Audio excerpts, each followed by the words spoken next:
হাদিসে আসছে সব জ্ঞানের মূল কথাই হচ্ছে তাকওয়া। আমার জ্ঞান যদি আমাকে আল্লাহকে ভয় করতে না শেখায়, এটা কোনো জ্ঞানই নয়, এটা জ্ঞানই নয়। আমার বুঝ, আমার চিন্তা চেতনা যদি আল্লাহকে ভয় করতে না শেখায়, মা লাকুম লা তারজুনা লিল্লাহি ওয়াকারা, আল্লাহর আজমতের হক, আল্লাহর আজমত এবং প্রভাব প্রতিপত্তির হক এবং বৈশিষ্ট্য হলো বান্দা আল্লাহকে ভয় করবে। এই সূরা নূহের মধ্যে আল্লাহ বলেছেন, মা লাকুম, তোমাদের কি হলো, লা তারজুনা লিল্লাহ, আল্লাহর আজমতকে খেয়াল করো না, গুনাহ করো কিভাবে, লা তারজুনা লিল্লাহি ওয়াকারা, আল্লাহর ব্যক্তিত্ব, আল্লাহর মর্যাদা বোধ, আল্লাহ যে গায়ুর, আল্লাহ যে অভিমানী, আত্মমর্যাদা বোধ আল্লাহর আছে অনেক বেশি, এটাকে ভয় করো না। আল্লাহ তো বলেছেন এই কথা, ইন্না মিনাল মুজরিমিনা মুনতাকিমুন, অপরাধীদের থেকে আল্লাহ প্রতিশোধ নেবেন। হাদিসেও আসছে এই কথা। অন্যায়ভাবে মানুষের প্রতি জুলুম করলে আল্লাহর নবী বলেন, ওয়া ইজ্জতি ওয়া জালালি, আমি আল্লাহর কসম করে বলছি, রব্বুল আলামিন হাদিসে কুদসিতে বলেন, আমার ইজ্জতের কসম, ওয়ারতিফাই মাকানি, আমার মহানুভবত্বের কসম করে বলছি, লা আনতাকিমান্না মিনহুম, জালিমদের থেকে আমি আল্লাহ অবশ্যই প্রতিশোধ নেব। জুলুম এক ভয়াবহ অপরাধ। ব্যক্তিগত পর্যায় থেকে সমাজ, রাষ্ট্রে, সব জায়গাতে জুলুম এর মহড়া চলছে। জুলুম থেকে নিবৃত্ত না হলে আখিরাতে সফলতা নেই, অথচ আমরা প্রত্যেকেই আখিরাতে সফল হতে চাই। এই সূরা কাসাসের সেই আয়াতে কারিমা আমাদেরকে ইনসাফগার হতে বলে। আজকে কোটা বিরোধী আন্দোলনে যে অন্যায়ভাবে আমাদের নিজেদের সন্তানগুলোকে আমরা হত্যা করছি, এটা আমাদের দেশের সম্পদ ছিল, এটা একটা ন্যায্য দাবি। বরং মেধাকে বাদ দিয়ে এভাবে কোটা নির্ধারণ করা, এটা মেধাবীদের প্রতি অনেক বড় জুলুম, মেধাবীদের প্রতি জুলুম। ইসলাম সব ধরনের জুলুমের বিপক্ষে, সব ধরনের বৈষম্য বিরোধী ইসলাম। রাসূল করিম সাল্লাল্লাহু আলাইহি ওয়াসাল্লাম মক্কা বিজয়ের পর ইসলামী রাষ্ট্র কায়েম হলো মক্কাতে। রাসূল করিম সাল্লাল্লাহু আলাইহি ওয়াসাল্লাম চাইলে মক্কা মুকাররমাতে নিজে থাকতে পারতেন, নিজের মাতৃভূমি, যেই মাতৃভূমি যখন ত্যাগ করছিলেন বারবার পেছনে দেখাচ্ছিলেন আর বলছেন এই কথা, ওয়াল্লাহি ইন্নাকি লা খায়রু আরদিল্লাহ, পৃথিবীর বুকে সবচেয়ে শ্রেষ্ঠ জমিন আল্লাহর মক্কা তুমি। ওয়াল্লাহি ইন্নাকি লা খায়রু আরদিল্লাহ আহাব্বু বিলাদিল্লাহি ইলাল্লাহ, আল্লাহর কাছে সবচেয়ে শ্রেষ্ঠ জায়গা মক্কা মুকাররমা, এই বুকআয়ে মুবারাকা, মাকামে মুকদ্দাসা, এটা সবচেয়ে দামি জায়গা। রাসূল করিম বারবার পেছনে তাকাচ্ছিলেন আর বলছেন এই কথা, আল্লাহি ইন্নী, যদি আমি এখান থেকে আমাকে বের করা না হতো, মা খারাজতু মিনকি, আমি তোমাকে ছেড়ে যেতাম না। যে এত ভালোবাসা মাতৃভূমির প্রতি, স্বদেশের প্রতি, স্বদেশ প্রেম এত বেশি আল্লাহর নবীর মধ্যে ছিল, সেই রাসূল মক্কা বিজয়ের পরে যখন সমস্ত ক্ষমতা হাতে আসলো, সমস্ত কর্তৃত্ব হাতে আসছে আল্লাহর নবীর, তিনি চাইলে থাকতে পারতেন সেখানে, কিন্তু রাসূল করিম সাল্লাল্লাহু আলাইহি ওয়াসাল্লাম নিজেও থাকেননি, চলে গিয়েছেন মদিনা মুনাওয়ারাতে, হিজরত স্থলে। আবু বকর সিদ্দিক রাদিয়াল্লাহু তাআলা আনহু, ইসলামের কত বড় অবদান ইসলামে তার, সাইয়্যিদুনা আবু বকর রাদিয়াল্লাহু তাআলা আনহুর এক রাতের আমল ওমর রাদিয়াল্লাহু তাআলা আনহু সারা জীবনের আমলের চেয়েও বেশি দামি মনে করেছেন তিনি। এক রাতের, শুধু গারে সৌরের এক রাত যাপনের আমল সওয়াব। কোথায় ছিলেন না আবু বকর রাদিয়াল্লাহু তাআলা আনহু ইসলামের দুর্দিনে? রাসূল করিমের পাশে ছিলেন সব সময়, মৃত্যু পর্যন্ত আল্লাহর নবীর পাশ ছাড়েননি, সঙ্গ ছাড়েননি, ত্যাগ করেননি, ছায়ার মতো ছিলেন আল্লাহর নবীর সাথে। আল্লাহর নবী মক্কা বিজয়ের পরে চাইলে আবু বকর সিদ্দিক রাদিয়াল্লাহু আনহুকে মক্কার গভর্নর বানাতে পারতেন।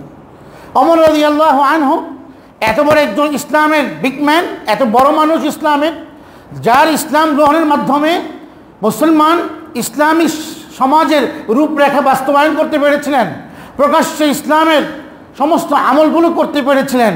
নামাজের মতো গুরুত্বপূর্ণ আমল বাইতুল্লাহ শরীফে এসে সম্পাদন করার সাহস অর্জন করেছেন যেই ওমরের কারণে, যেই ওমরের মেজাজ ছিল নবুয়তি মেজাজ, যার জিহ্বা ছিল নবুয়তি জিহ্বা, যার রুচি ছিল নবুয়তি রুচি, যে কারণে আল্লাহর নবী কথা বলেছেন, লাউ কানা বা'দি নাবিয়্যুন লাকানা ওমর, আমার পরে যদি নবী আসার ধারাবাহিকতা সিস্টেম যদি রানিং থাকতো তো অমর নবী হয়ে যেত। নবুয়তের যত বৈশিষ্ট্য লাগে, নবী হওয়ার জন্য যে মেজাজ প্রয়োজন, যে রুচিবোধের প্রয়োজন, যে বৈশিষ্ট্য এবং গুণাবলীর প্রয়োজন, সেই বিচক্ষণতা, সেই দূরদর্শিতা, সেই আখলাক, সেই চরিত্র, সেই আদল ইনসাফ ওমরের মধ্যে আছে। নবী হতে পারতেন।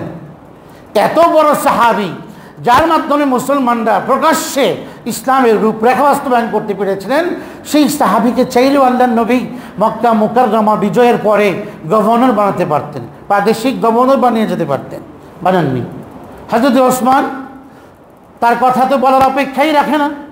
ইসলামের জন্য যার সমস্ত মাল কুরবান হয়েছে, সমস্ত সম্পদ ইসলামের জন্য অকাতরে বিলীন করেছেন যিনি, আল্লাহর নবী আল্লাহকে সন্তুষ্ট করার জন্য। হযরত আলীর সাহসের কথা আর বর্ণনাতীত।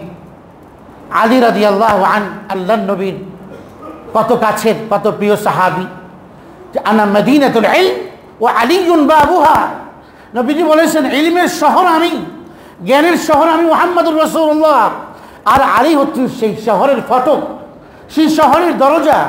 এত ইলম, এত এত হিকমা প্রজ্ঞা আল্লাহ তাআলা আলী রাদিয়াল্লাহু আনহুকে দিয়েছেন।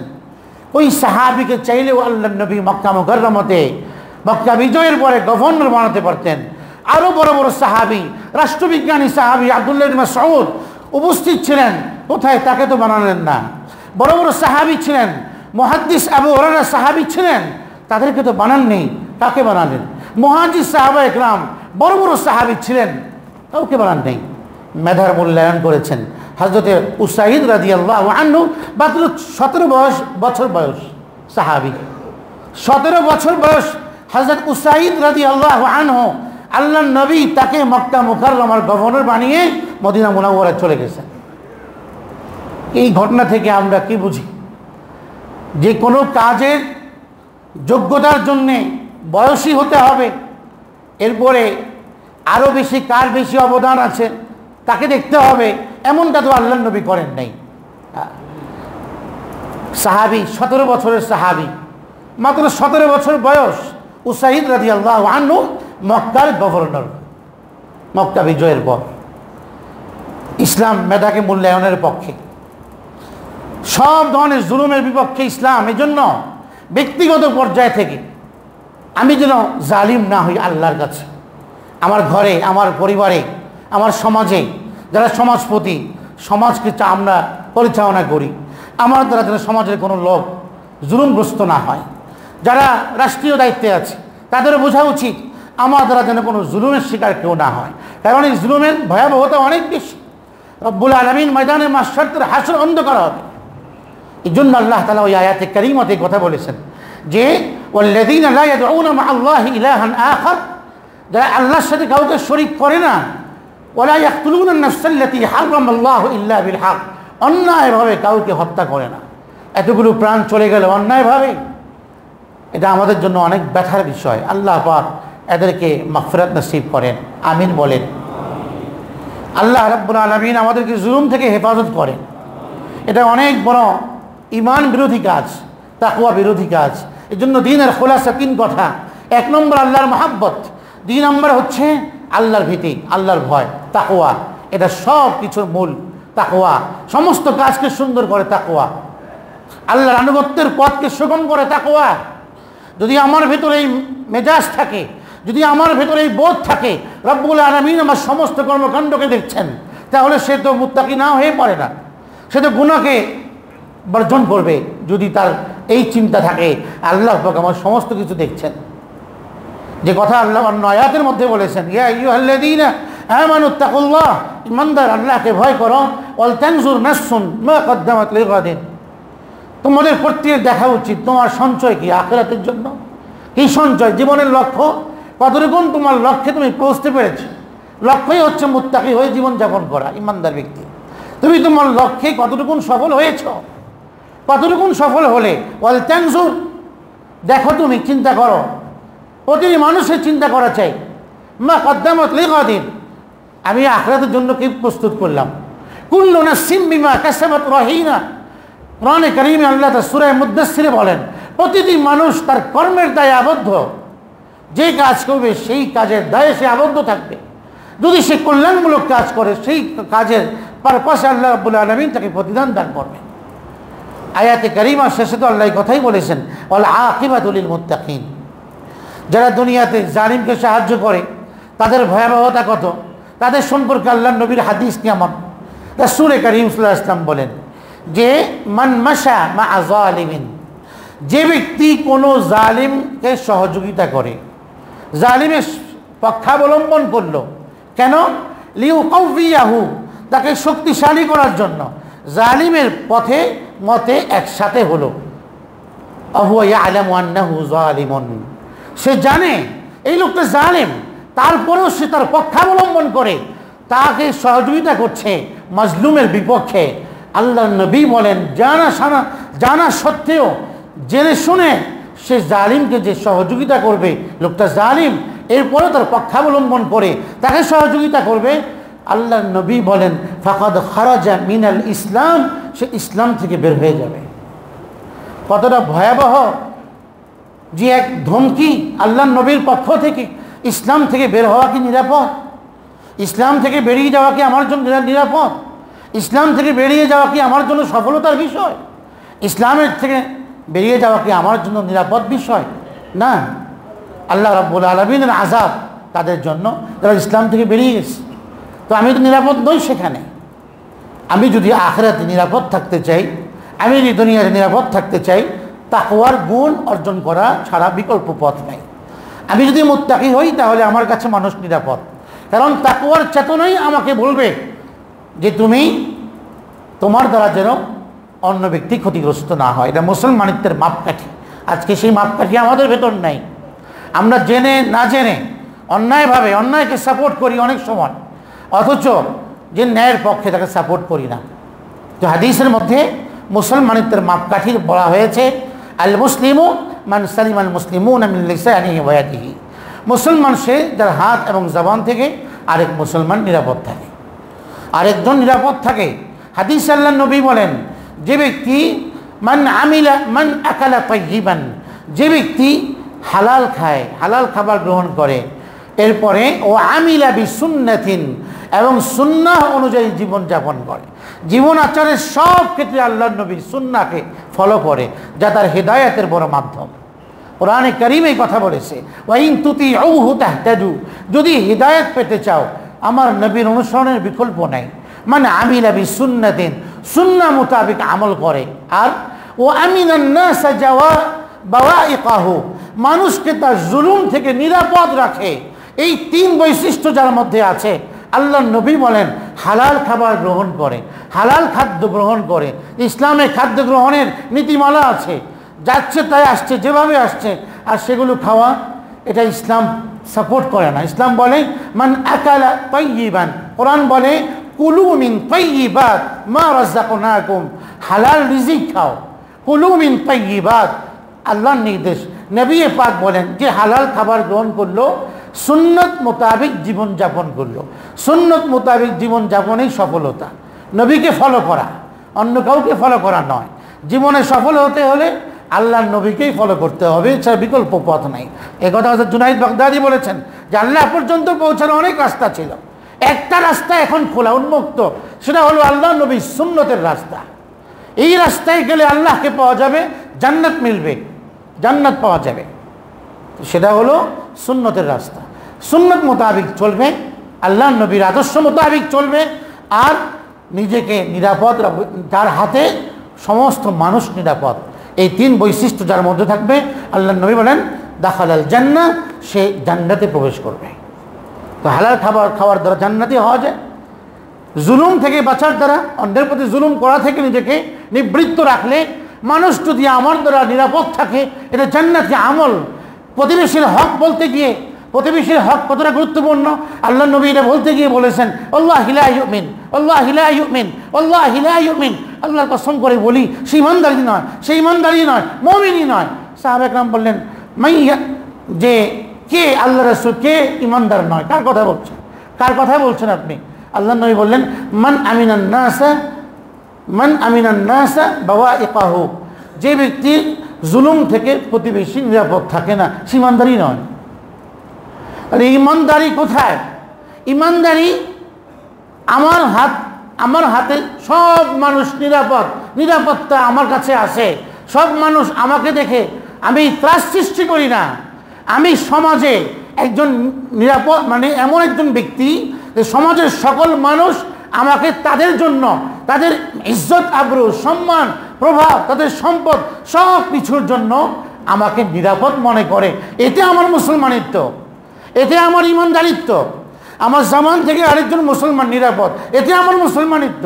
মাপকাঠি এটা, আমি তো মুসলমান, এর মাপকাঠি কি? আমার কাছে অন্যেরা নিরাপদ, আমি জুলুম থেকে নিবৃত্ত, আমার হাতকে গুটিয়ে দিয়েছি, সেই ব্যক্তির মধ্যে মুসলমানিত্বের মাপকাঠি আছে। যাই হোক, সর্বশেষ কথা হলো আল্লাহ রাব্বুল আলামিন সেই আয়াতে বলেছেন, যারা পৃথিবীতে অন্যের প্রতি জুলুম করে না, অহংকার করে না। অহংকার করা এটা মারাত্মক এক অপরাধ, যা মানুষকে, হাদিসে নবী বলেছেন, যে নিজেকে বড় মনে করে, অন্যকে তুচ্ছ জ্ঞান করে, সেই ব্যক্তি আল্লাহ রাব্বুল আলামিন তাকে মানুষের চোখে এতটা ছোট করে দেন, এমনকি শূকর থেকেও সে নিকৃষ্ট হয়ে যায় পরিণামে। এর পরিণাম এতটা মারাত্মক অহংকার। এবং হাদিসে কথা আল্লাহ নবী বলেছেন, মান তাকাব্বারা, যে ব্যক্তি, বুখারী শরীফের হাদিস, যে অহংকার করে, অন্যের মতামতকে মূল্যায়নই করলো না, তো দাবি করেছে মূল্যায়ন করুন, বুঝুন, বসুন, কেন এতগুলো প্রাণ গেল? অহংকার ওয়াদআহুল্লাহ, আল্লাহর সুন্নত এটা, আল্লাহ জমিনে ধসিয়ে দেন। কারুনের কথা আসছে কোরআনে কারিমে। কারুনের চেয়ে বড় সম্পদ, এত বড় বিল গেট ছিল না কেউ, কিন্তু সেই কারণকে আল্লাহ জমিনে ধসিয়ে দিয়েছেন অহংকারের কারণে। ফিরআউনের মতো লোককে আল্লাহ কোরআনে বলেছেন, ইন্নাহু কানা আলিয়াম মিনাল মুসরিফিন, এই লোকটা সবচেয়ে বড় খোদাদ্রোহী ছিল, সবচেয়ে বড় অহংকারী ছিল। কিন্তু কিভাবে রব্বুল আলামিন তাকে নিমজ্জিত করলেন, কিভাবে মারলেন তাকে।